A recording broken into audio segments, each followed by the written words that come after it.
नमस्कार, good morning, Radhe Radhe. कैसे हैं सभी? उम्मीद करते हैं आप लोग अच्छे होंगे। अगर कुछ भी डाउट हो सब्जेक्ट से रिलेटेड, सब्जेक्ट से संबंधित, इसके अलावा भी भाई कोई भी डाउट हो तो आप कमेंट करके बता सकते हैं। अगर आप चाहते हैं किसी नए विषय से प्रश्नोत्तरी करना तो भी कमेंट करके ज़रूर बताएं। चलिए, आज हम करने वाले हैं फिर से व्याकरण वाली प्रश्नोत्तरी। आपको पता है आपके एग्जाम में 50 नंबर की हिंदी व्याकरण पूछी जाती है और इस व्याकरण का स्तर बहुत कठिन तो नहीं है। तो आप क्या कर सकते हैं, थोड़ा ध्यान से पढ़ेंगे तो आसानी से इन प्रश्नों को सॉल्व कर सकते हैं।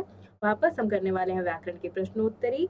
तो कोशिश कीजिए, जो प्रश्न दिक्कत होती है, जिन प्रश्नों में आपको दिक्कत हो रही है, जिन प्रश्नों में डाउट हो रहा है, उनके लिए क्या कर सकते हैं, वह उन प्रश्नों को किसी भी रफ पेज में चाहे तो, या जहां पर भी आप नोट्स बना रहे हैं वहीं पर ही लिखते हुए चलेंगे ताकि डाउट ना हो। डाउट आपका यहीं से ही क्लियर हो जाए।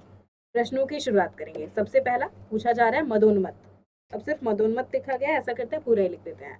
मदोन्मत्त लिखा गया है। मदोन्मत्त से क्या तात्पर्य है? मदोन्मत्त अर्थात मदोन्मत्त का भाई संधि विच्छेद बताना है। यहाँ पूछा जा रहा है कि संधि विच्छेद बताइए क्या होगा। संधि विच्छेद कैसे? मदन धन उन्मत्त होगा, मदो मत होगा, मद धन उन्मत्त होगा, या मदन धन मत होगा। मदोन्मत्त का सही संधि विच्छेद क्या है, देखकर बताएं। अब क्या ध्यान देना है, ओ वाली मात्रा आपको कहाँ मिलती है?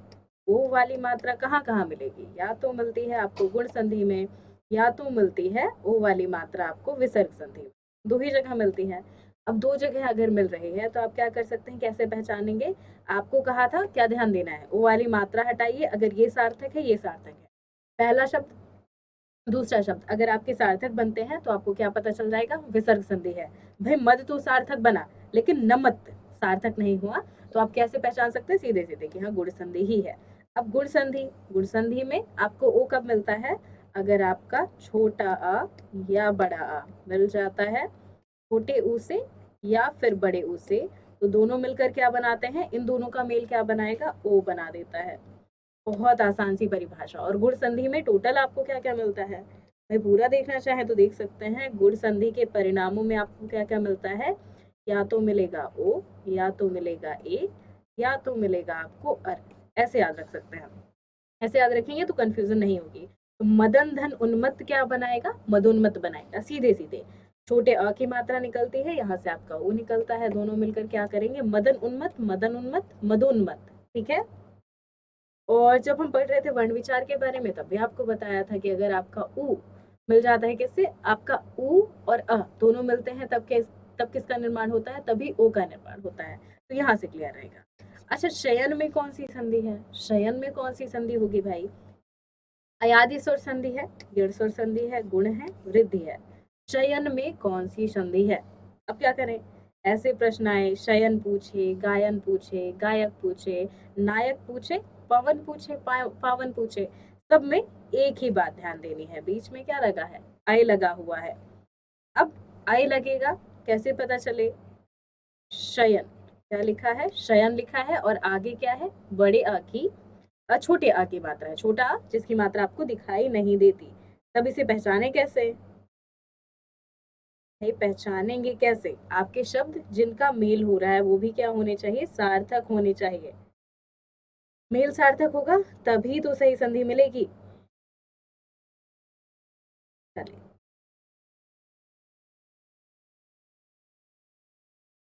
ठीक है। अब ध्यान देना है, अगर हम बात करते हैं, यहाँ पर अय लगा है, अय लगा है, ये तो आपको पता चला अय लगा हुआ है, लेकिन अय मिलता कहाँ है?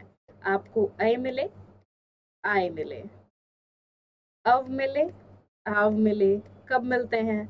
अगर आपका ओ मिल जाता है किसी भी विजातीय से, ध्यान देंगे, तो बदल जाता है अय में। अगर आपका अव मिल जाता है किसी भी विजातीय में,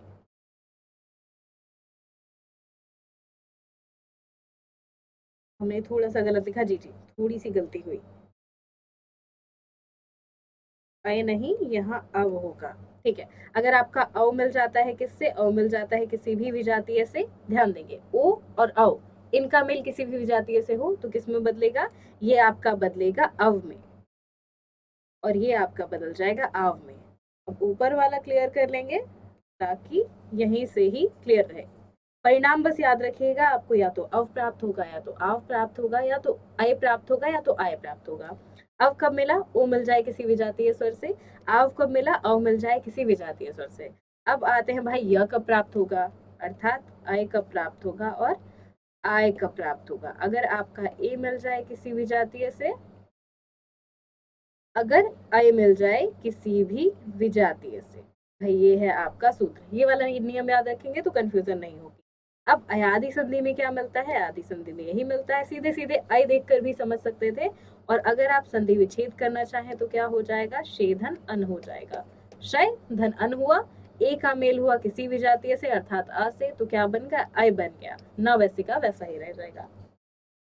आगे चलते हैं। गुरुवे पूछा जा रहा है शब्द का सही संधि विच्छेद क्या होगा। गुरुवे का सही संधि विच्छेद बताएं।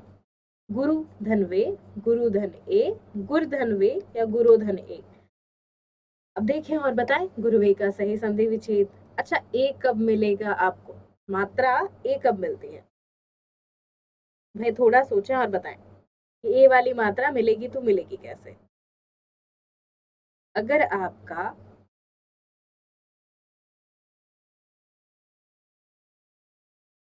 गुरु वे से मिले तो क्या होगा? गुरु वे कहलाएगा। गुरुवे गुरुवे गुरुवे, गुरुवे भी लग रहा है, गुरुए भी लग रहा है, गुरुवे भी लग रहा है और गुरु ए भी लग रहा है।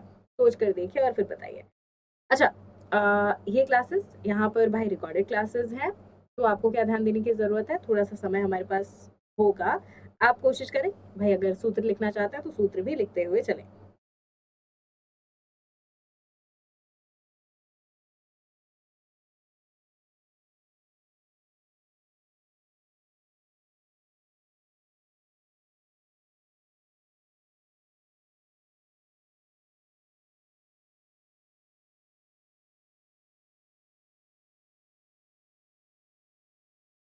ठीक है, चलिए, उम्मीद करते हैं अब तक तो समझ में आ गया होगा। अब क्या ध्यान देना है? फिर ध्यान दीजिए, गुरु समझ में आता है, वे समझ आएगा या फिर ए होना चाहिए? भाई वह तो आपको अंत में प्राप्त होता है, अब वह कैसे प्राप्त होगा? य व र, लेकिन यण नहीं, क्या ध्यान देना है? अव लगा है, अव लगा है, आव भी नहीं लगा, मात्र व भी नहीं लगा हुआ, क्योंकि र को सहारा देने के लिए एक वर्ण है यहाँ पर। तो क्या ध्यान देंगे? अब गुरुवे लिख कर देखिए, गुरुवे लिखा, आपको ये तो पता है वह अलग से आया। अगर वह अलग से आया है तो ए वाली मात्रा पहले लिख लेंगे। ए वाली मात्रा ये रही, गुरु वाली मात्रा ये रही। अब क्या ध्यान देना है? अंत में क्या लगा होगा? गलत हमने किया, गुरु होना चाहिए था, गुरु। अब क्या करेंगे? ध्यान देंगे, अगर आपका ओ कभी भी मिल जाता है किसी भी विजातीय स्वर से तो किस में बदल जाएगा? ओ मिलेगा विजातीय स्वर से, दोनों का मेल बताया था, अव बनाएगा। और आव कब बनेगा? अगर आपका अव मिल जाता है किसी विजातीय स्वर से। सूत्र के लिए सिर्फ अव, आव, आय, आय, ये याद रख लें। बाकी ई वाला नियम, ऊ वाला नियम याद रखेंगे, यण संधि वाला, तो भी काम चल जाएगा कि भाई यण संधि में ई अगर किसी विजातीय से मिलेगा तो यह बनेगा, ऊ विजातीय से मिलेगा तो क्या बनेगा? वह बनेगा। अब ऐसे ही आपका ऊ ओ बनाता है, ई क्या बनाता है? ए बनाता है, तो यहाँ से क्लियर हो जाएगा। चले, तो गुरुधन ए क्या बनाएगा? गुरुवे बनाएगा। कैसे? अगर आपका ओ मिला किससे? ए से, अर्थात विजातीय से, तो क्या होगा? ओ, गुर वैसे का वैसा ही, ओ किस में बदला? अव में बदला। अ की मात्रा ने र को सहारा दिया, वह वैसे का वैसा ही रहा, और ए की मात्रा ने र को सहारा दिया, इसलिए गुरुधन ए क्या हो जाएगा? गुरुवे हो जाएगा। आगे देखें, निश्चय शब्द में कौन सी संधि है? निश्चय शब्द में कौन सी संधि होगी? गुण संधि, दीर्घ संधि, यण संधि, विसर्ग संधि, देखकर बताएं। निश्चय, गुण, दीर्घ, यण या विसर्ग, कौन सी संधि होनी चाहिए थी? अच्छा, निश्चय की भाई पहले भी करवाया जा चुका है, निश्चय का आपको दोनों रूप मिल जाता है, तो इसलिए कंफ्यूज ना हो। निश्चय में आपको दिखाई देगा कि निधन चय भी लिखा हुआ है कहीं, और ये क्या बनाता है? निश्चय बनाता है। इसके बाद कहीं कहीं आपको क्या मिलेगा? सीधे सीधे, वैसे इतना ही समझे, इतने से ही काम चल जाएगा कि निधन चय क्या बना रहा है? निश्चय बना रहा है। और कैसे बनेगा? फिर आपको बताया था, क ख च ट त प, ऐसे लिख लें। च छ हुआ, ट ठ हुआ, त थ, प और फ। अब आपको ये तो पता है श तीन होते हैं, कौन कौन से वाले? अब भाई दंते वाले स होते हैं, दंते वाला स, त थ इस पर आएगा, दंते वाला स। ऐसे ही भाई तालु वाला भी श होता है, च छ तालु वाले हैं और ये तालु वाला श है। ट ठ मूर्धा वाला श, अब ये श बताते हैं मैटर कैसे करेगा। प फ हुआ, ट ठ हुआ, क ख हुआ। अब भाई ये तो आपको क्लियर रहेगा कि अगर कभी भी विसर्ग के बाद ये सा आए, विसर्ग के बाद त आए, थ आए, तो विसर्ग इसी सा में, दंत्य वाले सा में बदलेगा। कभी भी विसर्ग के बाद आता है आपका च या फिर छ या फिर तालु वाला श, तो विसर्ग इसी श में बदलेगा, तालु वाले श में। या फिर अगर दंत्य वाले वर्ण आते हैं तो दंत्य वाले श में बदलेगा, पहले दूसरे वर्ण के लिए। अब क से कोई श नहीं बनता, क अर्थात कंठ से कोई श नहीं बनता। अब भाई प से, ओष्ठ से भी कोई श नहीं बनता, तो कंठ वाले और आपके कंठ वाले और ओष्ठ वाले से कोई श नहीं बनता। इसलिए अगर विसर्ग के बाद पहले दूसरे में ये आते हैं, पहले दूसरे में ये आते हैं, तो क्या होगा, तब ये आपके किस में बदल जाते हैं, ये भी आपके मूर्धा वाले श में बदलते हैं। बाकी मूर्धा वाला श यहाँ से क्लियर है। अगर विसर्ग के बाद ट ठ आता है, क ख आता है, प फ आता है, तो मूर्धा वाले श में बदलेगा आपका विसर्ग। अब क्या ध्यान देना है, अब ध्यान ऐसे दीजिए, सारी चीजें हटाइए, सिर्फ ये लिख लीजिए। आपने नहीं लिखा, सिर्फ लिखे निश्चय, पहले निश्चय लिखे, निश्चय लिख लिया। अब आपको ध्यान देना है निश्चय में भी ये श कैसे बनेगा, निधन चय बना। अब विसर्ग हटा तो तालु वाला श ही क्यों लगा, क्योंकि विसर्ग का मेल किससे हो रहा है, च वर्ण से हो रहा है। और च का उच्चारण च छ ज झ य, च और छ दोनों का उच्चारण आप कहाँ से करते हैं, तालु से करते हैं। इसके अलावा अगर विसर्ग के बाद ये वाला श भी होता, छ भी होता, तो आपका विसर्ग किस में बदलता, ये आपका बदल जाता श में ही, तालु वाले श में। ठीक है, इसलिए आपका विसर्ग संधि हुआ। और विसर्ग संधि में भी विसर्ग हटेगा तो क्या लगेगा, श लगेगा इन वर्णों के साथ। अन्वय शब्द का सही संधि विच्छेद, अन्वय तो आपने किया ही होगा, अन्वय देखकर बताएं। सिर्फ वय थोड़ा सा अलग कर दीजिए, बाकी तो वैसे के वैसे ही रह जाएंगे। अन्वय का सही संधि विच्छेद, अनधन वया, अनधन अया, अनुधन अया या अनुधन वया। अब भाई बीच में व लगा है, ना को सहारा भी नहीं दिया किसी स्वर ने, तो क्या करेंगे, ये ध्यान दीजिए। अन अभी ऐसे का ऐसा ही लिखें, और यहाँ पर आपको व मिला है, व को सहारा देने वाला कोई स्वर नहीं, तो अंत में अय हो जाएगा। अब कब आपका ये व बनता है, व का निर्माण होता कब है, अगर आपका उ चाहे छोटा हो चाहे बड़ा हो, मिल जाए किसी भी विजातीय स्वर से, तो आपके उ किस में बदल जाते हैं, आपका उ बदल जाता है व में। और बाकी के वर्ण वैसे के वैसे ही, अगर उ की जगह ई होता तो ए में बदल जाता, और वो य में बदलता। अच्छा, ई होता तो य में बदलता, भूलेंगे नहीं। और यण संधि का सूत्र है आपका, यण संधि वाला सूत्र। अब ध्यान दें, अनुधन अय, अगर हम अनुधन अय कर दें, अनुधन अय हुआ, उ मिला किससे, अ से, और बनेगा क्या, अन्वय। अब यहाँ पर अन्वय लिखा था तो क्या ज्यादा सही होना चाहिए, सीधा सा होना चाहिए सही। जब आप लोग डायरेक्ट डायरेक्ट जवाब देते हैं तो भाई प्रश्नोत्तरी थोड़ी स्पीड से होने लगती है। यहाँ पर समझाना हमको लग रहा है थोड़ा जरूरी हो जाएगा, इसीलिए थोड़ा स्लो चल रहा है, थोड़ी देर में स्पीड में आ जाएंगे हम भी। नर धन इंद्र, नरेंद्र में कौन सी संधि है, गुण संधि, दीर्घ संधि, यण या वृद्धि। नरेंद्र में कौन सी संधि होगी, भाई गुण संधि है, वृद्धि संधि है, यण है, या है कौन सी संधि, नर धन इंद्र। अब क्या करना है, यहाँ पर सीधे सीधे आपको सूत्र मिल रहा है, छोटा अ मिल रहा है किससे, छोटा अ कभी भी ई से मिलेगा, चाहे छोटी ई हो चाहे बड़ा हो आ हो। अब पूरा सूत्र लिख लीजिए। अब यहाँ पर बड़ा छोटा कुछ भी इस हिसाब से मेल करेगा। संधि कौन सी है, गुण संधि है, और इन दोनों का मेल क्या बनाता है, ए बनाता है, आई नहीं बनाएगा, ध्यान दे, ए बनाएगा। तो नर धन इंद्र क्या बनाएगा, नरेंद्र, और संधि कौन सी होगी, गुण संधि। गुण में ही या तो आपको ओ की मात्रा, या तो ए की मात्रा, या तो अर की मात्रा। चलिए, चाहे तो पूरा लिख भी लीजिए। गुण संधि में आपको ओ मिलता है, ए मिलता है, अर मिलता है। मिलता कब कब है, कभी भी आपका छोटा अ बड़ा आ मिल जाए, छोटी ई बड़ी ई से, तो बदल जाता है ए में। छोटा आ बड़ा आ कभी भी मिल जाता है छोटे ऊ से बड़े ऊ से, तो बदल जाएगा ओ में। ऐसे ही कभी भी छोटा आ बड़ा आ मिल जाए किससे, री से, तो ये बदल जाएंगे आपके किस में, अर में। ये है आपका सूत्र, तो गुण संधि होगा सही। अगले प्रश्न में चलिए, सप्तर्षि में पूछा है कौन सी संधि है, सप्तऋषि, सप्तर्षि। अच्छा, यहाँ पर आसान है या कठिन है, हमें लगता है बहुत आसान होगा, क्यों, क्योंकि बीच में सीधे सीधे अर लगा है।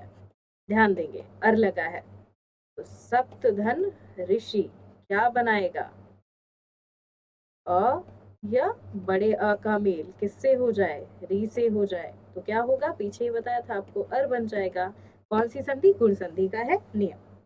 आगे देखते हैं, सदा धन एव सदैव में कौन सी संधि होगी? अब सीधे सीधे पूरा का पूरा आपका मेल भी दिया है, संधि भी दी है, संधि विच्छेद भी दिया है, तो सदा धन एव क्या बनाएगा? सदैव बनाएगा। देखिएगा कैसे? यण संधि, अयादि संधि, वृद्धि और गुण। कभी भी बड़ा आ मिल रहा है किससे? बड़ा आ हो या फिर छोटा आ हो, मिल जाता है किससे? आपके ए से या आय से, तो किस में बदलेगा? आय में ही बदलेगा। गलत लिखा हमने, आय में बदलेगा। और मात्रा कौन सी लगेगी आपकी? चले, आय में। और मात्रा कौन सी लगेगी? ये वाली मात्रा। मात्रा भी याद कर लें, वर्ण भी याद कर लें, ताकि कंफ्यूजन ना हो। और हमने एक आसान सी ट्रिक बताई थी, जहां पर ये वाली मात्रा या फिर ये वाली मात्रा मिले, आई की मात्रा या औ की मात्रा, दोनों क्या बनाते हैं? यही दोनों आपके वृद्धि के उदाहरण है। दीर्घ से कभी कंफ्यूज ना हो। दीर्घ संधि में या तो आपको बड़ा आ मिलेगा, बड़ी ई मिलेगी, या तो मिलेगा बड़ा ऊ, वो यहीं पर मिलेगा। अब वृद्धि संधि में या तो अ या तो औ। ठीक है, चलिए वृद्धि के हैं उदाहरण। अगला प्रश्न देखें, न्यून सही संधि विच्छेद क्या होगा? निह धन यून, न धन ऊन, नी धन ऊन, न धन यून। आसान है, कैसे? बीच में फिर या मिला, या कब मिलेगा? अगर आपका न होता पूरा, उन ऊन लिख देंगे अंत में, ये ऊ और न। अब बाकी अगर कभी भी आपका छोटी ई या बड़ी ई मिल रहा है विजातीय से, छोटी ई बदल जाएगा या में। यही वाला नियम याद रख लेंगे तो भी काम चल जाएगा। तो नी धन ऊन क्या बनाएगा? न्यून बनाएगा। ठीक है, आगे चलते हैं। इनमें से पूछा जा रहा है कि एक वाक्य त्रुटिपूर्ण है, इनमें से एक वाक्य में है गलती, किसमें? निरपराधी को सजा नहीं देनी चाहिए, वह सकुशल घर पहुंच गया, मोती सीप पे पलता है, व्यापारी ने 5 कुंतल कोयला खरीदा। भाई इनमें से कौन सा आंसर होगा? एकदम ठीक। इसमें कोई भी नहीं, इसमें पूछा जा रहा है कि कौन से वाक्य में गलती है। निरपराधी को सजा नहीं देनी चाहिए, वह सकुशल घर पहुंच गया, मोती सीप में पलता है, व्यापारी ने 5 कुंतल कोयला खरीदा। अब क्या ध्यान देना है? व्यापारी ने 5 कुंतल कोयला खरीदा, बिल्कुल सही है। अब 100 कुंतल में क्या हो जाएगा? 1 कुंतल में क्या हो जाएगा? 100 किलो हो जाएगा आपका। मोती सीप में पलता है, बिल्कुल पलता है। वह सकुशल घर पहुंच गया, बिल्कुल पहुंच गया। निरपराधी नहीं, निरपराध को सजा का प्रावधान नहीं है, निरपराध को सजा नहीं मिलनी चाहिए, निरपराध को सजा नहीं होनी चाहिए, दोनों ही चीजें क्या है? गलत है। अगला प्रश्न देखिए, निम्नलिखित में से एक वाक्य है अशुद्ध, इनमें से देखकर बताएं कौन सा वाक्य अशुद्ध है। हम लोग आपका आभार मानते हैं, तुमने उसे बैठने को क्यों नहीं कहा? अगले शनिवार को शीला छुट्टी पर रहेगी, वह कमरे में जाकर सो गया। अब इनमें से एक जगह है गलती, जल्दी से देखें और बताएं कहाँ गलती होगी। हम लोग आपका आभार मानते हैं, तुमने उसे बैठने को क्यों नहीं कहा? अगले शनिवार को शीला छुट्टी पर रहेगी, वह कमरे में जाकर सो गया। क्या होगा? हम लोग आपका आभार मानते हैं, बिल्कुल सही है। तुमने उसे बैठने को क्यों नहीं कहा? क्या ये ठीक है?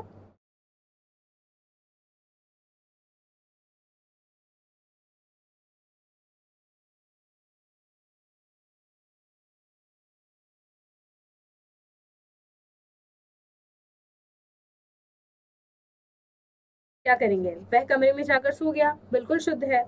अगले शनिवार को शीला छुट्टी पर रहेगी, ये भी शुद्ध है। तुमने उसे बैठने को क्यों नहीं कहा? प्रश्नवाचक चिन्ह है, बिल्कुल सही है। हम लोग आपका आभार मानते हैं, भाई आभार मानते हैं नहीं, हम लोग आपके आभारी हैं। सिर्फ आभारी लिखने से चल जाता, हम लोग आपके आभारी हैं, आभार मानते हैं नहीं, आभारी हैं। ठीक है, आगे चले। आप भोजन किया, इसमें तो दिक्कत नहीं होगी। आप भोजन किया, कौन सा वाक्य शुद्ध होगा? आपने भोजन किया, आपने भोजन को किया, भोजन आपने किया, या आप भोजन किए? आप भोजन किए एकदम नहीं। भोजन आपने किया, आपने भोजन किया, आपने भोजन किया, क्या आपने भोजन किया? ये सारे वाक्य क्या है? शुद्ध है, वाक्यों में है दिक्कत। निम्नलिखित वाक्य के किस भाग में त्रुटि है? भाग में त्रुटि है, इनमें से कौन से ऑप्शन में आपको लगता है कि गलती है? बाकी सारे ऑप्शन होंगे सही। रूस का समुद्र किनारे जमा हो रहे, रूस का समुद्र किनारे जमा हो रहे बर्फ के इन गोलों का रहस्य क्या है? अब रूस के समुद्र के किनारे क्या हो रहा है? बर्फ जमा हो रहे हैं, तो जमा हो रहे हैं, रहस्य क्या है? बर्फ के इन गोलों का। रूस का समुद्र किनारे, क्या लगता है कौन से स्थान पर होगी गलती? सोच कर बताएं। पढ़ते रहेंगे शब्द शुद्धि में और वाक्य शुद्धि में, सिर्फ उच्चारण सही कीजिए, आपको कंफर्म हो जाएगा कि कहाँ एकदम गलती नहीं है। जमा हो रहे रहस्य क्या है? बर्फ के इन गोलों का रूस का समुद्र किनारे। तो रूस का समुद्र नहीं, रूस के समुद्र किनारे क्या हो रहे हैं? बर्फ जमा हो रहे हैं। आगे देखिए, निम्नलिखित में से एक वाक्य शुद्ध नहीं है। इनमें से देखकर बताएं कौन सा वाक्य शुद्ध नहीं है। उसने केवल मुझे निमंत्रित किया, सभी को देश की संस्कृति का सम्मान करना चाहिए। आपने उसे टका सा जवाब दे दिया, शिष्य गुरुजी के पैर में गिर पड़ा। इनमें से कौन सा वाक्य आपको लगता है कि गलत है?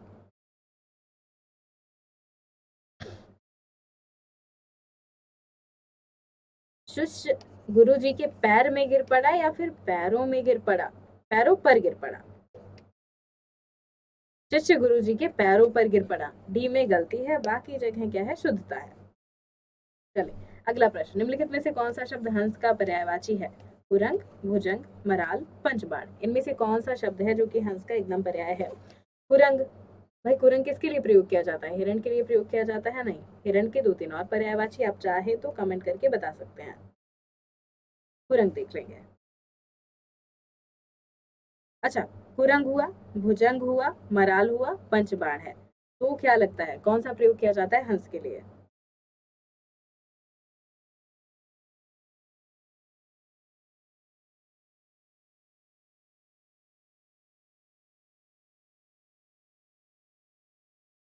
कुरंग के लिए चाहे तो ऐसे याद रख सकते हैं कि भाई कुरंग की चमड़ी क्या है? बहुत ज्यादा प्रसिद्ध थी। और फिर बात आती है जब रामचरितमानस की, तो वहां पर भी कुरंग की बात खूब चल रही थी। तो कुरंग क्या था? कुरंग का अर्थ है हिरण। अब आगे चलते हैं, भुजंग देख लिए, मराल देखिए, पंचबाण देखेंगे। तो मराल होता है हंस का पर्यायवाची। भुजंग आप कमेंट करके बताइए। भुजंग आपने बहुत पढ़ा होगा, बहुत सुना भी होगा, तो भुजंग कमेंट करके बताएंगे। निम्नलिखित शब्दों में से हनुमान का पर्यायवाची नहीं है कौन सा? कौन सा नहीं है हनुमान का पर्याय? राम भक्त, पवन सुत, बजरंगबली, कपीश्वर। भाई कपीश्वर, कपि के ईश्वर, वानरों के ईश्वर, वानरेश्वर, किसके पर्याय हैं? ये तो है हनुमान के पर्याय। बजरंगबली प्रयोग किया ही जाता है।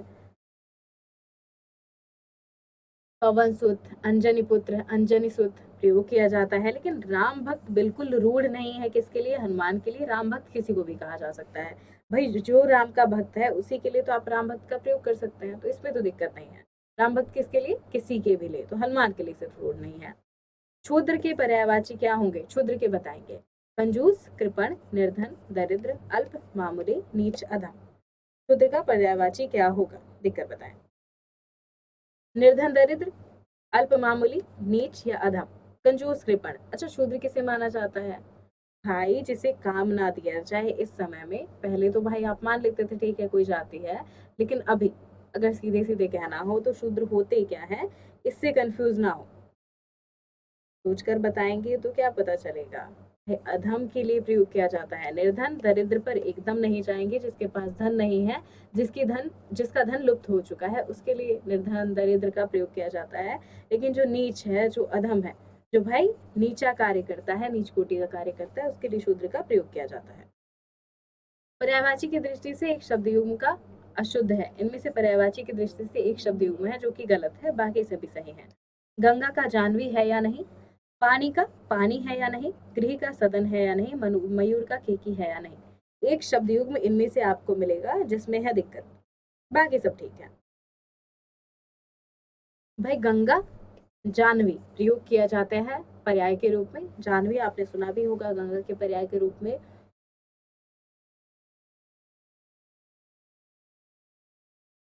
पानी है, गृह है, सदन है, मयूर है, केकी है। मयूर केकी भी प्रयोग किया जाता है। मयूर किसके लिए प्रयोग किया जाता है? मोर के लिए किया जाता है या नहीं?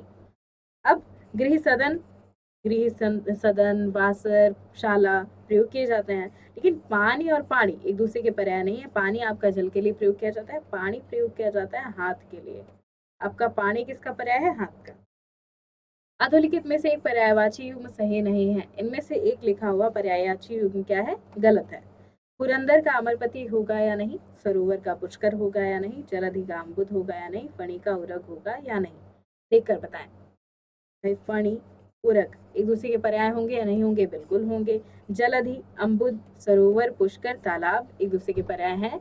पुरंदर, अमरपति प्रयोग किया जाता है, अर्थ क्या निकलता है? कमेंट कीजिए, बताइए, जरूर बताएंगे कि अमरपति का अर्थ क्या निकलता है। जलधि और अम्बुद में कंफ्यूजन नहीं होनी चाहिए। क्यों? अंत में धी लगा है। जल को धारण करने वाला अर्थात कौन? समुद्र। अंबु देने वाला अर्थात कौन? ये आपका हो जाएगा बादल। अंबु देने वाला बादल। जलधि की बात करें तो इसका अर्थ क्या होगा? समुद्र। कमेंट करके बताएंगे कि भाई सरोवर, पुष्कर, तालाब आपने पढ़े हैं, लेकिन पुरंदर या अमरपति किसके लिए प्रयोग किया जाता है? आगे आएंगे। पर्यायवाची की दृष्टि से एक शब्द युग्म है इनमें से आपका गलत कौन सा? क्या आकाश का पुष्कर होगा या नहीं होगा? कमल का तामरस होगा या नहीं? यमुना का जाह्नवी? कामदेव का मनोभाव? जाह्नवी पीछे पढ़ा था क्या आपने?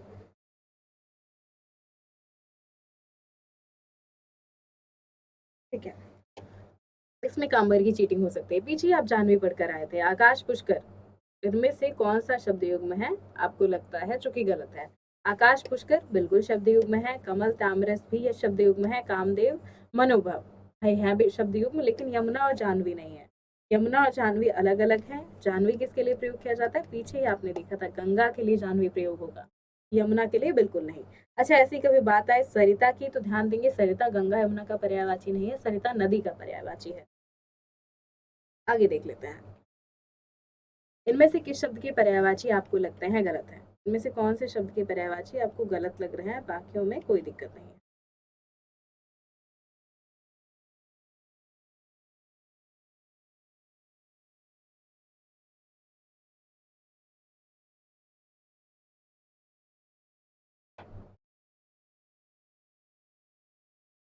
ठीक है, कमल का जलज, पंकज सरोज होगा या नहीं? पुष्प का कुसुम, फूल सुमन होगा या नहीं? सरस्वती का गिरा, भारती वीणा होगा या नहीं? सूर्य का दिवस, याम, वासरा?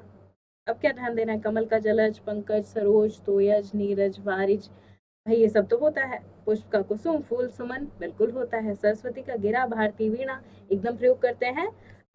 वीणा पाणी और वाणी प्रयोग किया जाता है। वीणा बोला हमने, वीणा पाणी प्रयोग किया जाता है सरस्वती के लिए, और वाणी भी प्रयोग किया जाता है सरस्वती के पर्याय के रूप में। अच्छा, बात आती है कभी सूर्य की तो ध्यान देंगे, दिवस अर्थात दिन, माफ कीजिएगा, सूर्य, दिवस, याम, वासरा ये एक दूसरे के पर्याय नहीं है, बाकी सभी आपको पर्याय के रूप में मिलते हैं। आगे देख लेंगे। निम्नलिखित में से अर्थ की दृष्टि से सही शब्द युग्म कौन सा है? इनमें से अर्थ की दृष्टि से बताएं कौन सा शब्द युग्म आपको लगता है सही है? जात वेद लोहा का पर्याय है या नहीं है? जात रूप चांदी का पर्याय है या नहीं? परभृत कौवा का पर्याय है या नहीं? ताम्रचूड़ मुर्गा का पर्याय है या नहीं? इनमें से कौन सा अर्थ की दृष्टि से एकदम सही है? अच्छा, ये वाला प्रश्न आपको करवाया जा चुका है भाई, ये वाला प्रश्न तो करवाया था। देखते हैं कुछ याद है या फिर आप लोग भूल गए हैं। देखिए, ताम्रचूड़ बिल्कुल मुर्गा के पर्याय के रूप में प्रयोग किया जाता है। जब बात आती है परभृत की तो कौवा के लिए नहीं, कोयल के लिए प्रयोग किया जाता है आपका परभृत शब्द। जात रूप चांदी के लिए प्रयोग किया जाता है, किसके लिए प्रयोग किया जाता है सोचकर बताएं। जात वेद लोहे के लिए बिल्कुल नहीं प्रयोग किया जाता है, यहाँ पर तो डाउट नहीं होना चाहिए था। अच्छा, इनमें से एक का अर्थ निकलता है अग्नि भी, किसका अर्थ होगा अग्नि? सोचकर बताएं।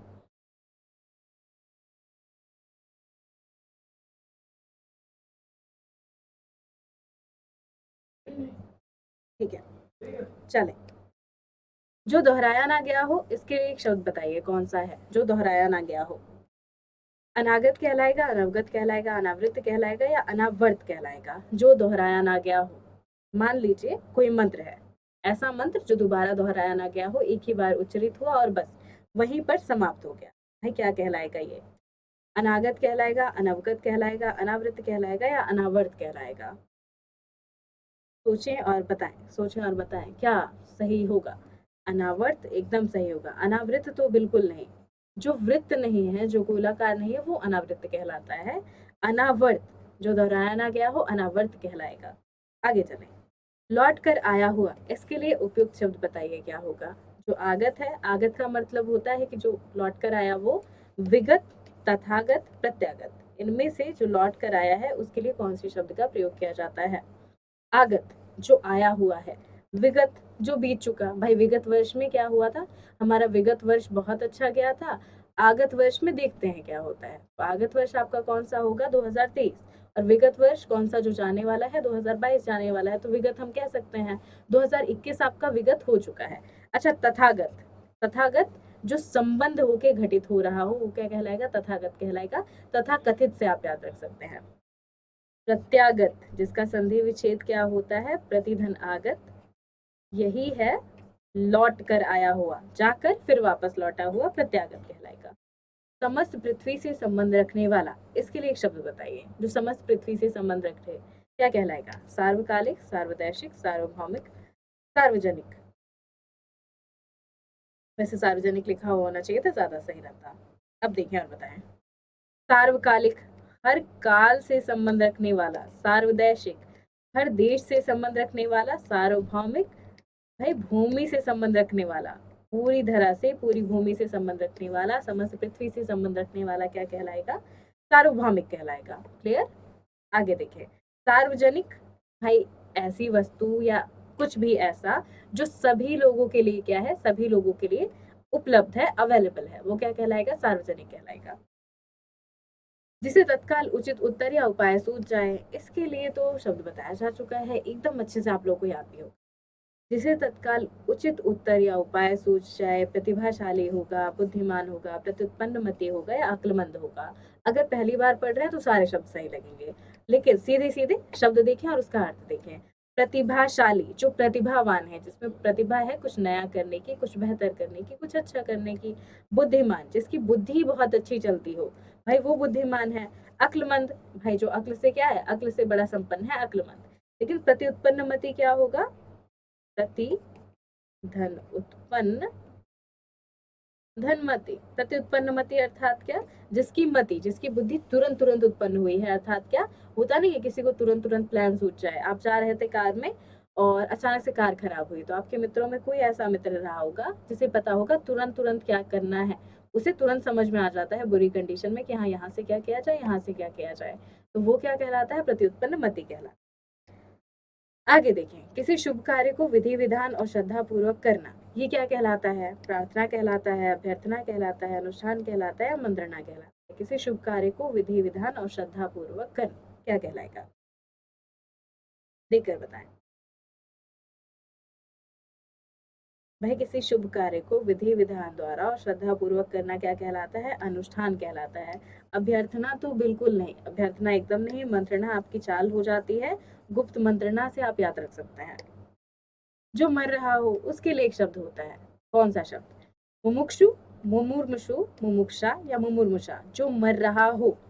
अब यहाँ पर बात क्या आई है? स्थिति की बात नहीं आई है, किसी व्यक्ति की बात आई है। तो भाई स्थिति पर नहीं जाएंगे, व्यक्ति पर जाएंगे। जो मर रहा हो उस व्यक्ति को आप क्या कहेंगे? मुमुर्मुषु कहेंगे, मुमुर्मुषा नहीं, मुमुर्मुषु। कई बार शब्द शुद्धि में भी आ जाता है तो उसके लिए भी तैयार है। मुमुर्मुषु क्या कहलाएगा? जो मर रहा हो, मुमुर्मुषु। ओछी की प्रीति, बालू की भीति, इसका अर्थ क्या निकलता है? भाई लोकोक्ति है, ओछे की प्रीति, बालू की भीति। ओछा अर्थात क्या? ओछा व्यक्ति, भाई बुरा व्यक्ति। और ओछा सीधे सीधे तो बुरा भी नहीं कह सकते, हम क्या कह सकते हैं? ओछा व्यक्ति कैसा व्यक्ति होगा? जिसका कोई अपना भाई मान सम्मान ना हो, जो कुछ बेहतर ना कर सके, वो ओछा व्यक्ति हो सकता है। तो ओछे की प्रीति क्या है? बालू की भीति है। बालू के आपने देखे होंगे, अगर आप समुद्र के आसपास रहते हैं, नदियों के आसपास रहते हैं, तो बालू के क्या बनाए जाते हैं? महल वहल बनाए जाते हैं, घर वर बनाए जाते हैं। तो ओछे की प्रीति कैसी होती है? ओछे व्यक्ति का प्यार बालू का घर जैसा होता है। नदी की धारा आई, समुद्र की धारा आई और बहा ले गई। बालू की दीवार कमजोर, ओछे लोग बालू की दीवार बनाकर रहते हैं। बालू की दीवार की भांति ओछे लोगों का प्रेम अस्थायी होता है। बालू ओछा पदार्थ है। ये तो देख के ही लग रहा है कि सही नहीं है, सी एकदम ठीक होगा। आगे देख लें। सब दिन होत ना एक समाना, इसका क्या अर्थ होता है? इस सब दिन होत ना एक समाना, अगर हम कह रहे हैं कि सब दिन नहीं होते एक समान, तो इसका क्या अर्थ निकलेगा? सोचकर बताइए। समय परिवर्तनशील है, समय अपरिवर्तनशील है, समय बेकार है, समय पर ना पहुंचना श्रेयस्कर है। अर्थात क्या? सबे दिन होतना एक समाना, इसका क्या मतलब निकलेगा? समय परिवर्तनशील, समय अपरिवर्तनशील, समय बेकार या फिर समय पर ना पहुंचना। भाई सब दिन एक समान नहीं होते। आप सांत्वना देने के लिए भी दूसरों को कहते हैं कि परेशान मत हो, सब दिन एक समान नहीं होते, ये बुरा समय है, ये भी बीत जाएगा। तो समय क्या है? समय परिवर्तनशील है, अपरिवर्तनशील नहीं। भाई समय बदलता रहता है, समय कभी भी एक समान नहीं रहेगा किसी का भी। बुरा समय हो, अच्छा समय हो, बीत ही जाएगा। दूध का दूध, पानी का पानी, लोकोक्ति का अर्थ बताएं क्या होगा? उचित न्याय करना, दूध पानी अलग करना, अन्याय करना या दूध में पानी मिलाना। दूध का दूध, पानी का पानी करना, क्या अर्थ निकलेगा? उचित न्याय, दूध पानी अलग, अन्याय करना, दूध में पानी मिलाना। क्या ज्यादा सही होना चाहिए? भाई इसका मतलब है उचित न्याय करना। पंच परमेश्वर की कहानी याद कर लीजिए। भाई प्रेमचंद की लिखी हुई पंच परमेश्वर कहानी में आपको क्या दिखाई देता है? दूध का दूध, पानी का पानी, वहां पर भी आपको दिखाई देगा। जिस पत्तल में खाना उसी पत्तल में छेद करना। कहावत का अर्थ क्या है? अपने हाथों अपना ही नुकसान, कृतज्ञ होना, परोसे गए भोजन का निरादर, मूर्खतापूर्ण कार्य। ये तो गलत है। अपने हाथों अपना ही नुकसान या फिर कृतज्ञ होना। जिस पत्तल में खाने वाली बात आई है, अब यहाँ पर अपने नुकसान की बात नहीं आई है। अपना नुकसान आप कब करते हैं? सांप के मुंह में हाथ डाल रहे हैं आप, शेर के बिल में हाथ डाल रहे हैं, सांप के बिल में हाथ डाल रहे हैं, शेर के मुंह में हाथ डाल रहे हैं। ये सब क्या है?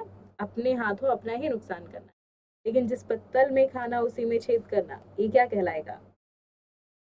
इसका अर्थ होता है कृतज्ञ होना। कोई आप पर क्या कर रहा है? कृपा कर रहा है, और आप उस कृपा को नहीं मानते, उस एहसान को भूल जाते हैं, तो आप क्या है? कृतज्ञ है। अंतर के पट खोलना।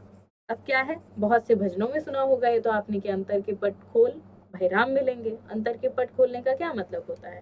प्रशंसा, भेद, विवेक से काम लेना, अपमानित करना। अपमानित तो बिल्कुल नहीं, भेद खोलना भी नहीं। प्रशंसा करना या विवेक से काम लेना। अंतर के पट खोलने का क्या मतलब है? विवेक से काम लेना। विवेक का क्या मतलब है? कि आपके पास बुद्धि होनी चाहिए, एक सामान्य ज्ञान होना चाहिए, कैसी कैसी परिस्थिति में क्या क्या काम करना है और क्या क्या नहीं करना। तो विवेक से काम लेना। अंगूठी का नग होना, इसका अर्थ बताइए क्या होगा?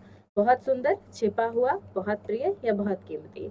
कोई मित्र आपकी अंगूठी का नग है, भाई आपको बहुत प्यारा है, तो क्या कहलाएगा? अंगूठी का नग कहलाएगा। ऐसे ही छोटे बच्चे या फिर आप लोग बड़े भी हैं, तो आप लोग अपने दादा दादी, नाना नानी के क्या है? अंगूठी के नग हैं, भाई बहुत प्रिय हैं, बहुत प्यारे हैं उन्हें। चलिए, आज के लिए तो भाई प्रश्न हमारे इतने ही थे। उम्मीद करते हैं आज की क्लास आपको अच्छी लगी हुई होगी। अगर क्लास अच्छी लगी है तो कमेंट करके ज़रूर बताएं। बाकी भाई प्रश्न तो आप लोगों ने देखा, प्रश्न को आप लोगों ने एंजॉय भी किया। अगर इसके अलावा भी सजेशंस है कि कोई नई क्लास लेनी है, कुछ नया पढ़ना है, तो भी कमेंट करके बता सकते हैं। अच्छा, वैसे कोशिश करते हैं थोड़े प्रश्न और करवा दिए जाएं, प्रश्न थोड़े कम पड़ गए भाई। 34 प्रश्न तो बहुत ही कम है, प्रश्नों की संख्या बढ़ा दी जाएगी, बेहतर होगा।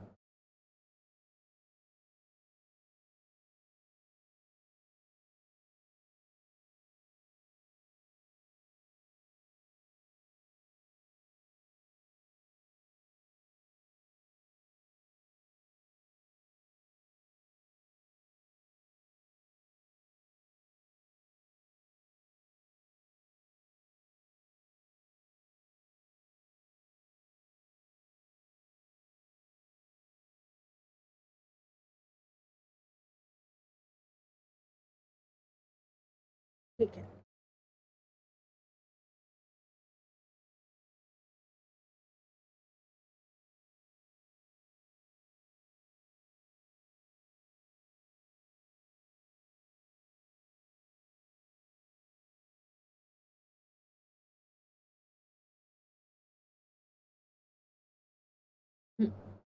चलें। मैं कुछ प्रश्न और कर लेते हैं। 36 प्रश्न तो बहुत ही ज़्यादा कम थे। आपको बताया क्या था, एक क्लास में हमारी कोशिश रहेगी कम से कम 45 प्रश्न तो आपके होने ही चाहिए। बताएं कि अवधूत शब्द का संभिन्नार्थक क्या है? अवधूत का क्या अर्थ निकलता है? साधु, सन्यासी, नीडर, शिकार, भोजन। नीडर नहीं, निडर। पहले ठीक कर लीजिए। अवधूत शब्द का संभिन्नार्थक क्या होगा? साधु, सन्यासी, निडर, शिकार या भोजन। तो अवधूत का क्या अर्थ निकलता है? तो उसी की पंक्तियां भी आपको मिल जाती हैं। धूत कहो, अवधूत कहो, जुल्हा कहो, काहू की बेटी से बेटा ना ब्याह। तो अवधूत का क्या अर्थ निकलता है? साधु या सन्यासी, जो क्या करता है? जो समाज से परे है और समाज की नहीं मानता। अतल शब्द का संभिन्नार्थक क्या होगा? अतल किससे बना है? तल आपका मूल शब्द है और अ लगा हुआ है उपसर्ग के रूप में। अ है आपका उपसर्ग। क्या अर्थ निकलेगा? गहरा, बिना तल के, अनुरक्त, आकृष्ट या हथियार। तो अतल का संविनार्थक क्या होगा? सोचकर बताएं। भाई तल से समझ सकते हैं, कंफ्यूजन नहीं। ऐसे प्रश्न तो और ज्यादा आसान हो जाते हैं जो उपसर्ग से बन रहे हो। आपको सिर्फ मूल शब्द पता होना चाहिए, मूल शब्द का उल्टा कर देंगे जो आ उपसर्ग से बना है। अतल, बिना तल के। तो गहरा, बिना तल के क्या कहलाएगा? अतल कहलाएगा। अद्भुत से आप क्या समझते हैं? अद्भुत से क्या अर्थ निकलेगा या अद्भुत का संभिन्नार्थक क्या है? अब पहला शब्द था अवधूत, यहाँ पर आ जाता है अद्भुत। निडर, पूजा, बहुत या भागा। अद्भुत का क्या अर्थ निकलेगा? अद्भुत का जो सीधा सीधा प्रयोग करते हैं भाई ऐसे व्यक्ति के लिए जो किसी से डरे ना और जो कैसा हो, ढीठ हो, उसके लिए अद्भुत का प्रयोग किया जाता है। तो सीधे सीधे अद्भुत का क्या अर्थ निकलेगा? निडर। अब निडर व्यक्ति भी, अद्भुत व्यक्ति भी कैसा होगा? फिर वही समाज से परे, समाज के नियमों को ना मानने वाला। आगे देखें, कहा जा रहा है कि अस्त्र शब्द का संभिन्नार्थक क्या है? अस्त्र और शस्त्र बार बार क्लियर करते रहेंगे जब तक एकदम क्लियर ना हो जाए, ताकि भैया आप लोग खुद पढ़ाने के लिए एकदम सक्षम हो जाए, इतना अच्छे से क्लियर करवा देना है। अब भाई अस्त्र क्या है? यहाँ पर खड़े हैं आप, यहाँ पर खड़ा है आपका दुश्मन, आप क्या कर रहे हैं? आप यहाँ से ये, वैसे तीर बनाना तो हमें नहीं आता लेकिन फिर भी हम कोशिश कर सकते हैं। एक अच्छा तीर कैसे बनेगा? ये हुआ आपका तीर और आपने यहाँ से तीर छोड़ा, तीर छोड़ा, इधर तीर आया, तीर आकर लग गया, सामने वाले की मृत्यु हुई। ठीक, भय लगा, दिल के आर पार हो गया, मृत्यु हो गई। ठीक, तो आपके द्वारा जो अस्त्र छोड़े जाते हैं, जैसे कि ब्रह्मास्त्र, ब्रह्मास्त्र छोड़ा जाएगा तो क्या होगा? दुनिया नष्ट हो जाएगी। ऐसे ही भाई ब्रह्मास्त्र है, बंदूक है, रिवॉल्वर है, क्या माने जाते हैं? खासकर आपका तीर कमान, ये सब क्या माने जाते हैं? तीर क्योंकि छोड़ा जा रहा है तो ये माने जाते हैं अस्त्र जो दूर से छोड़े जाए। अभी आगे प्रश्न भी है। तो हाथ से फेंकने वाला हथियार, जो हाथ से फेंक दिया जाए, क्या कहलाता है? भाई जब आप दूर हैं और हाथ से फेंक कर काम चलाते हैं, वो आपका कहलाता है अस्त्र। तो भी सही होगा। आगे आ जाइए। अब भाई ये है आप, ये है आपका दुश्मन। दोनों के पास क्या है? दोनों के हाथों में है बड़ी बड़ी सी लाठी। ठीक है, दोनों के पास हमने अच्छी खासी लाठी दे दी। अब ध्यान दीजिए आप क्या करते हैं। अब आप सामने वाले के सर पर वार करें, पेट पर वार करें, जहां मन करे वहां मारे, लेकिन अब आपके हाथ में जो हथियार है वो सीधे सीधे वार करेगा, उड़कर नहीं जाएगा, हवा में नहीं जाएगा, छोड़ने की जरूरत जिसे ना पड़े। तो शस्त्र क्या कहलाएगा? शस्त्र शब्द का संभिन्नार्थक क्या होगा? हाथ में रख कर काम में लिया जाने वाला हथियार। अब भाई उदाहरण आपको रोज दिए जाते हैं, लाठी वाला, उससे भी याद रख सकते हैं। आगे चले, ऊंट की चोरी निहुरे निहुरे, इसका क्या अर्थ निकलेगा? जान जोखिम में डालना, बड़े काम छिपकर नहीं किए जा सकते, उदंड व्यक्ति की दुष्टता, किसी की वस्तु किसी दूसरे को देना। अब ऊंट से क्या मतलब होता है? वही ऊंट पे बैठे हुए इंसान को कुत्ता काट सकता है अगर आपकी किस्मत खराब है तो। इसका क्या मतलब निकलता है? भाई ऊंट किसके लिए प्रयोग किया जाता है? ऊंची चीज के लिए, बड़े के लिए। ऊंट, ऊंट के मुंह में जीरा, ये भी किसके लिए प्रयोग करें? बड़ी चीज के लिए। बड़ा उदाहरण जब देना होता है तब आप ऊंट का उदाहरण देते। तो ऊंट की चोरी अर्थात बड़ी वस्तु की चोरी, निहुरे निहुरे, छुपकर नहीं हो सकती, अर्थात क्या? बड़े काम छिपकर नहीं किए जा सकते, बाकी काम भले ही छिपकर हो जाए। अगर आप भाई बड़ा काम कर रहे हैं, बड़े एग्जाम की तैयारी कर रहे हैं, क्या लगता है छुप कर सकते हैं? खासकर रिश्तेदारों से बार बार आकर खोज पीछ होती रहेगी कि आपका बेटा क्या कर रहा है, ये क्या कर रहे हैं, नौकरी मिली कि नहीं मिली। तो ये सारे किसके उदाहरण हो सकते हैं? इसी के। आगे देखें, अंग अंग फूले ना समाना, मुहावरे का सही अर्थ क्या है? गुस्सा होना, दुखी होना, बहुत आनंदित होना या बीमार होना? बीमारी होना। अंग अंग फूले ना समाना।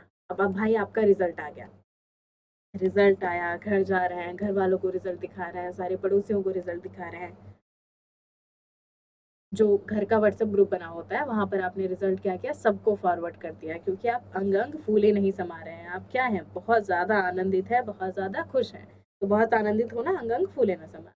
अंगारों पर पैर रखना, मुहावरे का सही अर्थ क्या है? अब भाई उसी में कोई आपका ऐसा मित्र है जो बहुत दिन से आपसे उधारी मांग रहा है। अब उसे ये तो पता है एग्जाम हो गया, आपको नौकरी मिली, आपके पास अच्छे खासे पैसे हैं। अब वो क्या कर रहा है? बार बार पैसे मांग रहा है और आप उसे पैसे दे देते हैं। ऐसा मित्र जो पैसे वापस ना करे, तब आप अंगारों पर पैर रख रहे हैं। मूर्ख हो रहे हैं, समझदार हो रहे हैं, नुकसान कर रहे हैं या जोखिम मोल रहे हैं। अब यहाँ पर नुकसान समझदार वाली बात नहीं, अंगारों पर पैर रखना बहुत बड़ी बात, छोटा मोटा अमाउंट नहीं, बहुत बड़ा अमाउंट। तो जोखिम मोल लेना, अंगारों पर पैर रखना, बहुत बड़ा जोखिम मोल लेना। अक्ल का दुश्मन, अक्ल का दुश्मन किसके लिए प्रयोग किया जाता है? इस मुहावरे का अर्थ बताएं। मित्र, महापंडित, महामूर्ख या शत्रु? तो अक्ल का दुश्मन किसके लिए प्रयोग किया जाता है? जो बहुत ज्यादा क्या है? मूर्ख है, महापंडित है, मित्र है या शत्रु है? महामूर्ख के लिए, बहुत ज्यादा मूर्ख व्यक्ति के लिए अक्ल का दुश्मन का प्रयोग किया जाता है। आंसू पीकर रह जाना, मुहावरे का सही अर्थ बताएं। आंसू बहने न देना, अस्त्र के अभाव में आंसू से भूख मिटाना, अन्न के अभाव में आंसू से भूख मिटाना, गुस्सा होना, चुपचाप दुख सह लेना। क्या होना चाहिए? आंसू पीकर रह जाना। सोच कर बताएं। भाई सामने वाला क्या कर रहा है? आपसे बहुत बुरा व्यवहार कर रहा है, लेकिन भाई आपके घर का है तो आप कुछ ज्यादा बोल नहीं सकते। आप क्या करते हैं? आंसू पीकर रह जाते हैं, आप चुपचाप दुख सह लेते हैं। अच्छा, आदमी बनना, मुहावरे का उपयुक्त अर्थ क्या है? आदमी बनना तो आप लोगों को करवाया था, ये तो बड़ा ही आसान पड़ेगा कि आदमी बनना मुहावरे का सही अर्थ क्या है, काफी बार करवाया जा चुका है। किसी अन्य जीव का आदमी में परिवर्तन, आदमी जैसा दिखना, अच्छा व्यवहार सीखना, कृत्रिम ढंग से आदमी का प्रतिरूप बनाना। एकदम नहीं, रोबोट फिल्म जैसा रोबोट थोड़ी बना रहे हैं आप। अच्छा व्यवहार सिखाना, आदमी जैसा दिखना, कि किसी अन्य जीव का आदमी में परिवर्तन होना, ये भी नहीं है। अच्छा व्यवहार सिखाना, खासकर कहा जाता है जो गांव से व्यक्ति आ रहा है उसे शहर वाले क्या करते हैं, आदमी बनाने का प्रयास करते हैं। ऐसा नहीं कि सभ्य बनाने का प्रयास कर रहे हैं, बस अपनी जैसा बनाने का प्रयास करते हैं, ढालने का प्रयास करते हैं। तो वो क्या कहलाता है, अच्छा व्यवहार सीखना, आदमी बनना, अच्छा व्यवहार सीखना। आंख खुलना, मुहावरे का सही अर्थ क्या है? अब आपके मित्र हैं क्लास में बहुत सारे, लेकिन भाई आपने कभी किसी को सुन लिया पीठ पीछे आपकी बुराई करते हुए, तो आपको क्या लगेगा, आपकी आंखें खुल जाएंगी। आंखें कैसे खुलेंगी? आपको ज्ञान हो रहा है, आप भ्रम में पड़ रहे हैं, आंख किरकिरा रही है, लज्जा दूर हो रही है। भाई आपको ज्ञान हो रहा है, तो आंखों के सामने दोस्ती मित्रता प्यार मोहब्बत का पर्दा था वो दूर हुआ। अब क्या पता चला, सारी दुनिया क्या है, सारी दुनिया अपनी अपनी मजे में मगन है, हमें कुछ तो करना पड़ेगा अलग से। तो आंख खुलना मुहावरे का सही अर्थ क्या होगा? ज्ञान होना, कुछ नया पता चलना, भाई वास्तविकता का पता चलना। उस विकल्प का चयन करें जो दिए गए मुहावरे का सही अर्थ है। आठ आठ हाँसू रोना। अच्छा, इस वाले मुहावरे में आखिरी बार गलती हुई थी, तो इस बार तो गलती नहीं करेंगे, इस बार याद रहेगा। आठ आठ आंसू रोना क्या अर्थ निकलता है? पछताना, बहुत अधिक विलाप करना, आश्चर्यचकित होना, गिन चुनकर रोना। गिन चुनकर रोना गलत कर सकते हैं, आश्चर्यचकित होना भी गलत कर सकते हैं। आठ आठ आंसू रोना का सीधा सीधा क्या अर्थ निकलता है? जब आप बहुत ज्यादा रोने धोने लगते हैं, बहुत ज्यादा विलाप करते हैं, खासकर घर से दूर होते हुए, माँ की याद आ रही है और आप आठ आठ आंसू रो रहे हैं। एक बार में तो एक एक आंसू ही रोता है इंसान, टप टप टप गिरने वाला, लेकिन आठ आठ आंसू रो रहे हैं एक बार, इसका मतलब बहुत ज्यादा रो रहे हैं, तो बहुत अधिक विलाप करना, आठ आठ आंसू रोना। अम्बुज शब्द का पर्यायवाची बता दीजिए। अम्बुज, कमल, शंख, कमला, ब्रह्मा, वज्र, बेत, मेन, जलकुंभी। अम्बुज का पर्यायवाची क्या होगा? कमल, शंख, कमला, ब्रह्मा, वज्र, बेत, मेन, जलकुंभी। क्या होना चाहिए, देखकर बताएं सही क्या होगा। तो अम्बुज, अम्बु में जन्म लेने वाला क्या कहलाएगा? कमल और शंख के लिए प्रयोग किया जाता है। ध्यान देंगे, सिर्फ इतना भी समझ जाएंगे ना कि जा आपका किस लिए लग रहा है, जन्म लेने के लिए। तो अम्बु में जन्म लेने वाला, नीर में जन्म लेने वाला, तोय में जन्म लेने वाला, वारी में जन्म लेने वाला, वारिज, अम्बुज, तोयज, किसके लिए? कमल के लिए। कहीं कहीं शंख मिलेगा, कहीं कहीं सीप मिलेगा, कहीं कहीं मोती मोती मिल सकते हैं, जो आपको कहाँ से मिलते हैं? समुद्र से मिलते हैं। तो क्या हो जाएगा? अम्बु में जन्म लेने वाले कहलाएंगे कमल और शंख। अच्छा, ये है थोड़ा सा नया प्रश्न। अलंकेश का पर्यायवाची बताइए। वैसे तो पढ़ा हुआ होगा, लेकिन फिर भी देखकर बताएं कि अलंकेश का पर्यायवाची क्या है। अलंकेश का क्या अर्थ निकलता है? बादल का पर्याय है, कल्पवृक्ष का पर्याय है, कुबेर का पर्याय है, चपला का पर्याय है। अलंकेश का क्या अर्थ निकलता है? बादल, कल्पवृक्ष, कुबेर, चपला। चपला तो प्रयोग किया जाता है किसके लिए? लक्ष्मी के लिए और बिजली के लिए प्रयोग किया जाता है, चाहे तो लिख भी लें। लक्ष्मी और बिजली दोनों के लिए प्रयोग किया जाता है चपला। कुबेर, कल्पवृक्ष, बादल। कल्पवृक्ष एक कल्पना वाला वृक्ष भी होता है। कल्पवृक्ष की हम बात करते हैं एनसीईआरटी की पुस्तकों में भी आपने देखा होगा, कल्पवृक्ष की बड़ी चर्चा होती है। तो अलंकेश, जो लंकेश नहीं है, कौन भाई? कुबेर को कहा जाता है, लंकेश के ही भाई थे, रावण के ही भाई थे, तो अलंकेश कौन है? कुबेर है। आंख का पर्यायवाची क्या होगा? अजा होगा, चक्षु होगा, चंचला होगा, या इक्षु होगा? पीछे भी क्या आपको मिला था? अच्छा, पीछे चपला मिला था, ठीक है। नहीं, हमें लग रहा है कि कुछ हमने इधर उधर किया। अरे, चपला आप प्रयोग करते हैं बिजली के लिए या नहीं? अलंकेश देख लेंगे, चपला क्लियर करके बता देंगे। आंख का पर्यायवाची देख लेंगे, अजा, चक्षु, चंचला, इक्षु। अच्छा, चक्षु प्रयोग किया जाता है, सीधे सीधे है। इक्षु की बात करें तो इक्षु प्रयोग किया जाता है ईख के लिए, जिसे आप गन्ना भी कहते हैं, शुगर केन आपका।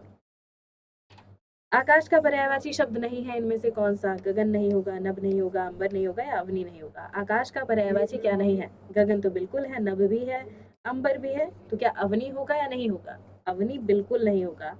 अवनी प्रयोग किया जाता है धरा के लिए, पृथ्वी के लिए।